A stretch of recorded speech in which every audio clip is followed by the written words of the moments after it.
Chapter 12. A Meeting. One evening, a few days after the writing had appeared in Charlotte's Web, the spider called a meeting of all the animals in the barn cellar. "I shall begin by calling the roll. Wilbur?" "Here," said the pig. "Gander?" "Here, here, here," said the gander. "You sound like 3 ganders," muttered Charlotte. "Why can't you just say here? Why do you have to repeat everything?" "It's my idiosyncrasy," replied the gander. "Goose?" said Charlotte. "Here, here, here," said the goose. Charlotte glared at her. "Goslings, 1 through 7? Beep, beep, beep, beep, beep, beep, beep, beep, beep, beep, beep, beep, beep, beep, beep, beep, beep, beep, beep, beep," said the goslings. "This is getting to be quite a meeting," said Charlotte. "Anybody would think we had 3 ganders, 3 geese, and 21 goslings. Sheep?" "Hee, ha, ha," answered the sheep all together. "Lambs?" "Hee, ah, ah," answered the lambs all together. "Templeton?" No answer. "Templeton?" No answer. "Well, we are all here except the rat," said Charlotte. "I guess we can proceed without him. Now, all of you must have noticed what's been going on around here the last few days. The message I wrote in my web praising Wilbur has been received. The Zuckermans have fallen for it, and so has everybody else. Zuckerman thinks Wilbur is an unusual pig, and therefore he won't want to kill him and eat him.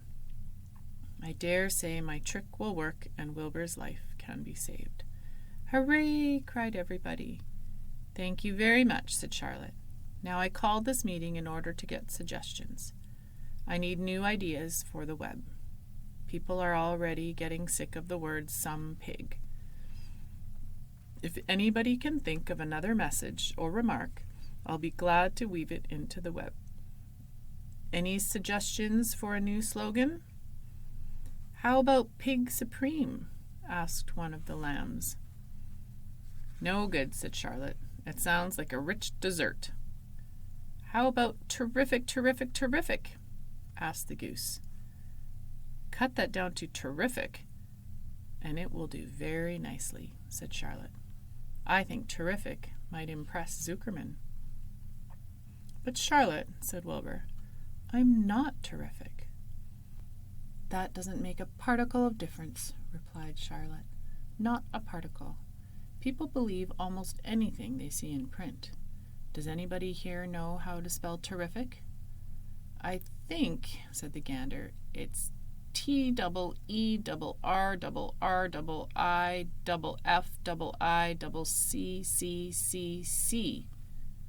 "What kind of an acrobat do you think I am?" said Charlotte in disgust. "I would have to have St. Vitus's dance to weave a word like that into my web." Sorry, said the gander. Then the oldest sheep spoke up. "I agree that there should be something new written in the web if Wilbur's life is to be saved. And if Charlotte needs help in finding words, I think she can get it from our friend Templeton. The rat visits the dump regularly and has access to old magazines. He can tear out bits of advertisements and bring them up here to the barn cellar so that Charlotte can have something to copy."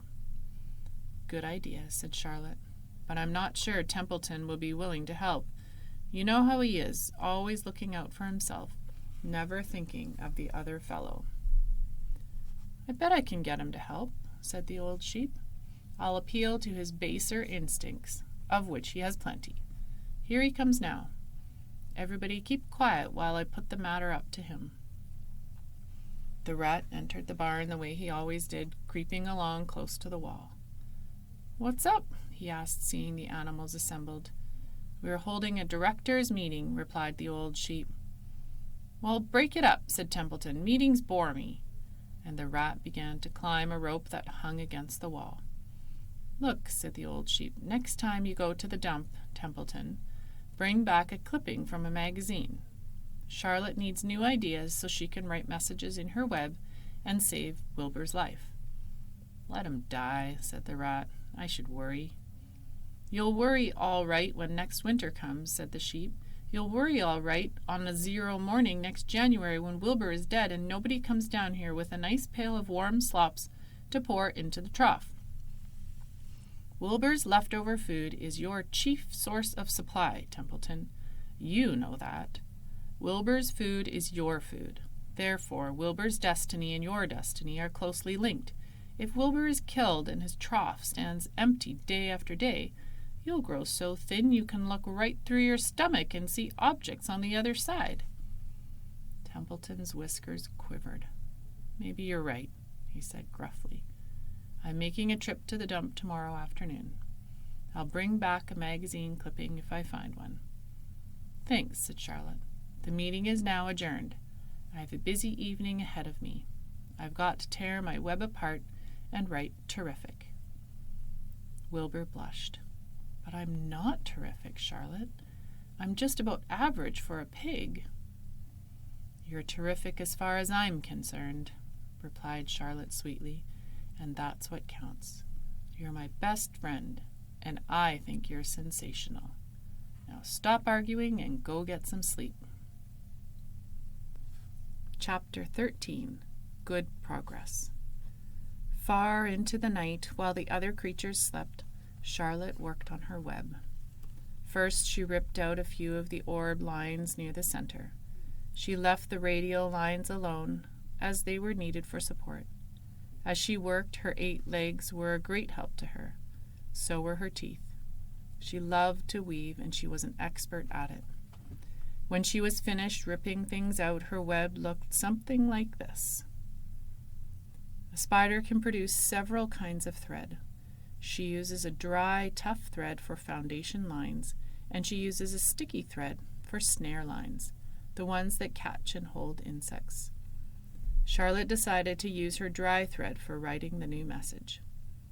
If I write the word terrific with sticky thread, she thought, every bug that comes along will get stuck in it and spoil the effect.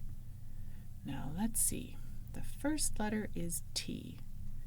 Charlotte climbed to a point at the top of the left-hand side of the web. Swinging her spinnerets into position, she attached her thread and then dropped down. As she dropped, her spinning tubes went into action and she let out thread. At the bottom, she attached the thread. This formed the upright part of the letter T. Charlotte was not satisfied, however. She climbed up and made another attachment right next to the first. Then she carried the line down so that she had a double line instead of a single line. It will show up better if I make the whole thing with double lines.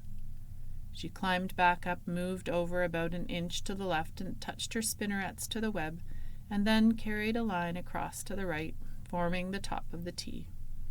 She repeated this, making it double. Her 8 legs were very busy helping. Now for the E. She got so interested in her work, she began to talk to herself, as though to cheer herself on. If you had been sitting quietly in the barn cellar that evening, you would have heard something like this. Now for the R. Up we go. Attach, descend. Payout line. Whoa, attach. Good. Up you go. Repeat. Attach, descend. Payout line. Whoa, girl. Steady now. Attach, climb, attach. Over to the right. Payout line, attach. Now right and down and swing that loop and around and around. Now into the left. Attach, climb, repeat. Okay. Easy. Keep those lines together. Now, then, out and down for the leg of the R. Payout line. Whoa. Attach, ascend, repeat. Good girl. And so, talking to herself, the spider worked at her difficult task. When it was completed, she felt hungry. She ate a small bug that she had been saving. Then she slept. Next morning, Wilbur arose and stood beneath the web.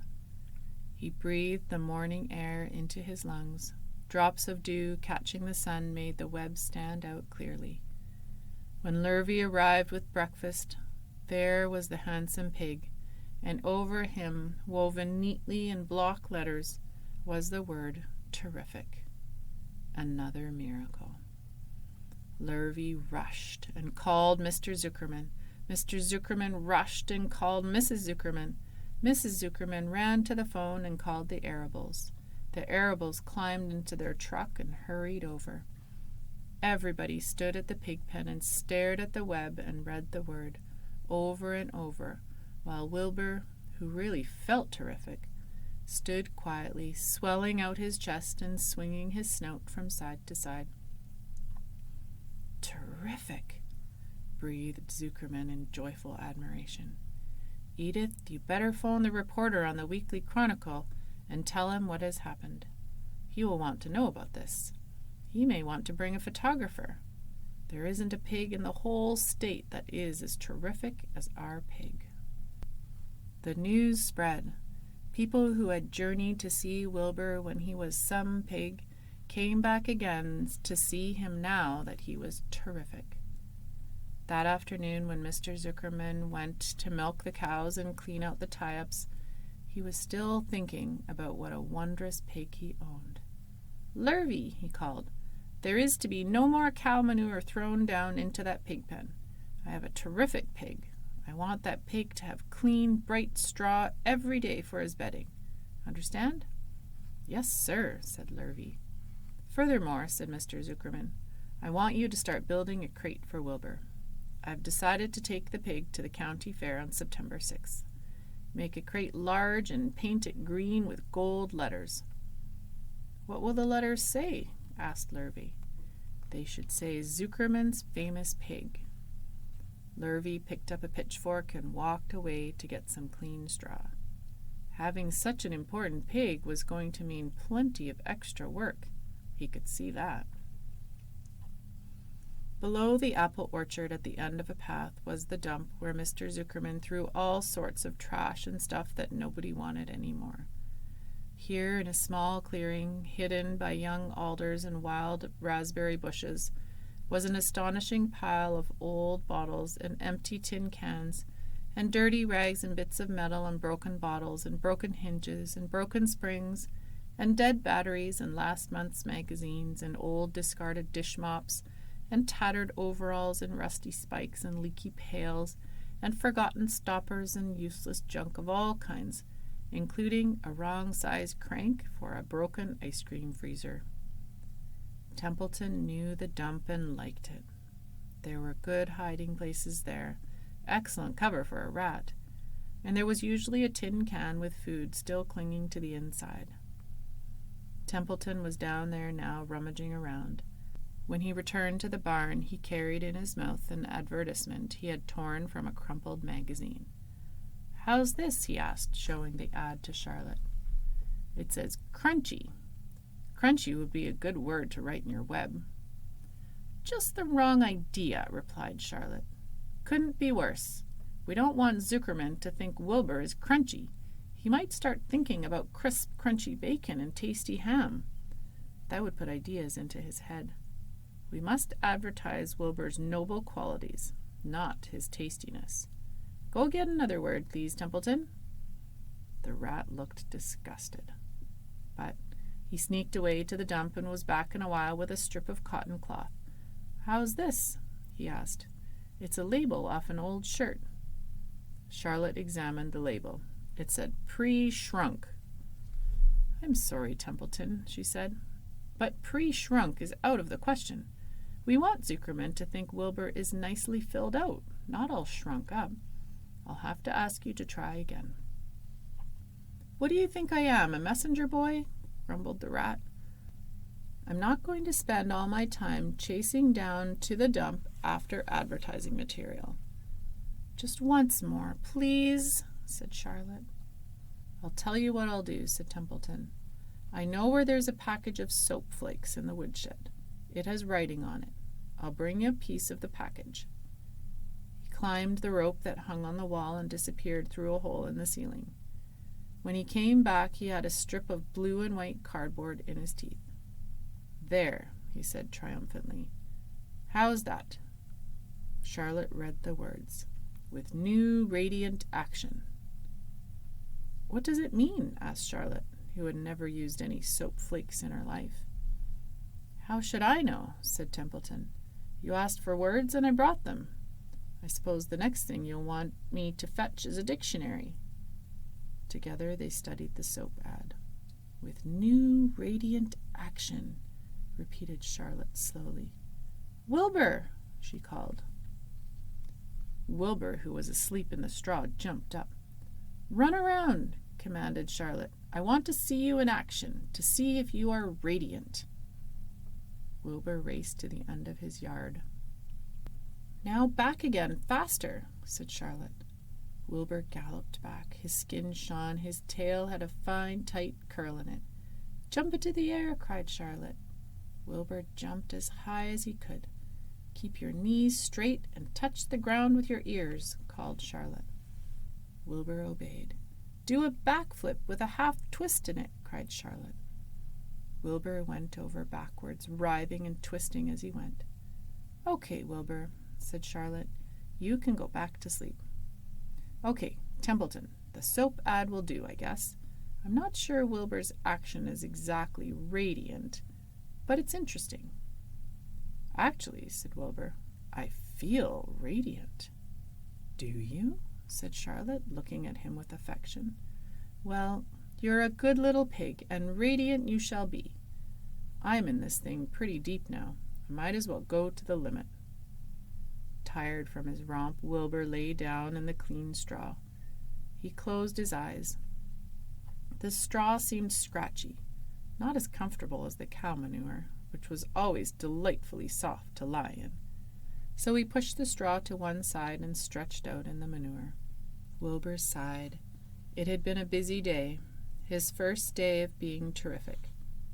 Dozens of people had visited his yard during the afternoon, and he had had to stand and pose, looking as terrific as he could. Now he was tired. Fern had arrived and seated herself quietly on her stool in the corner. "Tell me a story, Charlotte," said Wilbur as he lay waiting for sleep to come. "Tell me a story." So Charlotte, although she too was tired, did what Wilbur wanted. "Once upon a time," she began, "I had a beautiful cousin who managed to build her web across a small stream. One day a tiny fish leaped into the air and got tangled in the web. My cousin was very much surprised, of course. The fish was thrashing wildly. My cousin hardly dared tackle it, but she did. She swooped down and threw great masses of wrapping material around the fish and fought bravely to capture it." "Did she succeed?" asked Wilbur. "It was a never-to-be-forgotten battle," said Charlotte. "There was the fish, caught only by one fin, and its tail wildly thrashing and shining in the sun. There was the web, sagging dangerously under the weight of the fish." "How much did the fish weigh?" asked Wilbur eagerly. "I don't know," said Charlotte. "There was my cousin, slipping in, dodging out, beaten mercilessly over the head by the wildly thrashing fish, dancing in, dancing out, throwing her threads and fighting hard. First, she threw a left around the tail. The fish lashed back. Then a left to the tail and a right to the midsection. The fish lashed back. Then she dodged to one side and threw a right and another right to the fin. Then a hard left to the head, while the web swayed and stretched." "Then what happened?" asked Wilbur. "Nothing," said Charlotte. "The fish lost the fight.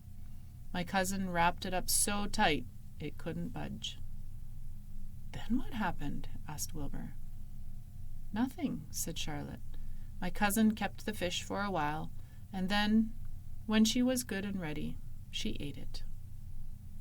"Tell me another story," begged Wilbur. So Charlotte told him about another cousin of hers who was an aeronaut. "What is an aeronaut?" asked Wilbur. "A balloonist," said Charlotte. "My cousin used to stand on her head and let out enough thread to form a balloon. Then she'd let go and be lifted into the air and carried upward on the warm wind." "Is that true?" asked Wilbur, "or are you just making it up?" "It's true," replied Charlotte. "I have some very remarkable cousins. And now, Wilbur, it's time you went to sleep." "Sing something," begged Wilbur, closing his eyes. So Charlotte sang a lullaby while crickets chirped in the grass and the barn grew dark. This was the song she sang. Sleep, sleep, my love, my only, deep, deep, in the dung and the dark. Be not afraid and be not lonely. This is the hour when frogs and thrushes praise the world from the woods and the rushes. Rest from care, my one and only, deep in the dung and the dark. But Wilbur was already asleep. When the song ended, Fern got up and went home. Chapter 14. Dr. Dorian. The next day was Saturday. Fern stood at the kitchen sink drying the breakfast dishes as her mother washed them. Mrs. Arabelle worked silently. She hoped Fern would go out and play with other children instead of heading for the Zuckerman's barn to sit and watch animals. Charlotte is the best storyteller I ever heard, said Fern, poking her dish towel into a cereal bowl. Fern, said her mother sternly, you must not invent things. You know spiders don't tell stories. Spiders can't talk. Charlotte can, replied Fern. She doesn't talk very loud, but she talks. What kind of story did she tell? Asked Mrs. Arabelle. Well, began Fern, she told us about a cousin of hers who caught a fish in her web. Don't you think that's fascinating? Fern, dear, how would a fish get in a spider's web? Said Mrs. Arabelle. You know it couldn't happen. You're making this up. Oh, it happened all right, replied Fern. Charlotte never fibs. This cousin of hers built a web across a stream. One day she was hanging around on the web and a tiny fish leaped into the air and got tangled in the web. The fish was caught by one fin, Mother. Its tail was wildly thrashing and shining in the sun. Can't you just see the web sagging dangerously under the weight of the fish? Charlotte's cousin kept slipping in, dodging out, and she was beaten mercilessly over the head by the wildly thrashing fish, dancing in, dancing out, throwing— Fern, snapped her mother, stop it. Stop inventing these wild tales. I'm not inventing, said Fern. I'm just telling you the facts. What finally happened? Asked her mother, whose curiosity began to get the better of her. Charlotte's cousin won. She wrapped the fish up, then she ate him when she got good and ready. Spiders have to eat, the same as the rest of us. Yes, I suppose they do, said Mrs. Arabelle vaguely. Charlotte has another cousin who is a balloonist. She stands on her head, lets out a lot of line, and is carried aloft by the wind. Mother, wouldn't you simply love to do that? Yes, I would, come to think of it, replied Mrs. Arabelle. But Fern, darling, I wish you would play outdoors today instead of going to Uncle Homer's barn. Find some of your playmates and do something nice outdoors. You're spending too much time in that barn. It isn't good for you to be alone so much. Alone? Said Fern. Alone? My best friends are in the barn cellar. It is a very sociable place, not at all lonely. Fern disappeared after a while, walking down the road towards Zuckerman's. Her mother dusted the sitting room. As she worked, she kept thinking about Fern. It didn't seem natural for a little girl to be so interested in animals. Finally, Mrs. Arabelle made up her mind she would pay a call on old Dr. Dorian and ask his advice. She got in the car and drove to his office in the village. Dr. Dorian had a thick beard. He was glad to see Mrs. Arabelle and gave her a comfortable chair. It's about Fern, she explained. Fern spends entirely too much time in the Zuckerman's barn. It doesn't seem normal. She sits on a milk stool in a corner of the barn cellar near the pig pen and watches animals hour after hour. She just sits and listens. Dr. Dorian leaned back and closed his eyes. How enchanting, he said. It must be real nice and quiet down there. Homer has some sheep, hasn't he? Yes, said Mrs. Arabelle, but it all started with that pig we let Fern raise on a bottle. She calls him Wilbur. Homer bought the pig, and ever since it left our place, Fern has been going to her uncle's to be near it. "I've been hearing things about that pig," said Dr. Dorian, opening his eyes. "They say he's quite a pig." "Have you heard about the words that appeared in the spider's web?" asked Mrs. Arable nervously. "Yes," replied the doctor. "Well, do you understand it?" asked Mrs. Arable. "Understand what? Do you understand how there could be any writing in a spider's web?" "Oh, no," said Dr. Dorian, "I don't understand it. But for that matter, I don't understand how a spider learned to spin a web in the first place." When the words appeared, everyone said they were a miracle, but nobody pointed out that the web itself is a miracle. "What's miraculous about a spider's web?" said Mrs. Arable. "I don't see why you say a web is a miracle. It's just a web." "Ever try to spin one?" asked Dr. Dorian. Mrs. Arable shifted uneasily in her chair. "No," she replied, "but I can crochet a doily and I can knit a sock." "Sure," said the doctor, "but somebody taught you, didn't they?" "My mother taught me." "Well, who taught a spider? A young spider knows how to spin a web without any instructions from anybody. Don't you regard that as a miracle?" "I suppose so," said Mrs. Arable. "I never looked at it that way before. Still, I don't understand how those words got into the web. I don't understand it, and I don't like what I don't understand." "None of us do," said Dr. Dorian, sighing. "I'm a doctor. Doctors are supposed to understand everything. But I don't understand everything, and I don't intend to let it worry me." Mrs. Arable fidgeted. "Fern says the animals talk to each other. Dr. Dorian, do you believe animals talk?" "I never heard one say anything," he replied, "but that proves nothing. It is quite possible that an animal has spoken civilly to me, and that I didn't catch the remark because I wasn't paying attention. Children pay better attention than grown-ups. If Fern says that the animals in Zuckerman's barn talk, I'm quite ready to believe her. Perhaps, if people talked less, animals would talk more. People are incessant talkers. I can give you my word on that." "Well, I feel better about Fern," said Mrs. Arable. "You don't think I need worry about her?" "Does she look well?" asked the doctor. "Oh, yes." "Appetite good?" "Oh, yes, she's always hungry." "Sleep well at night?" "Oh, yes." "Then don't worry," said the doctor.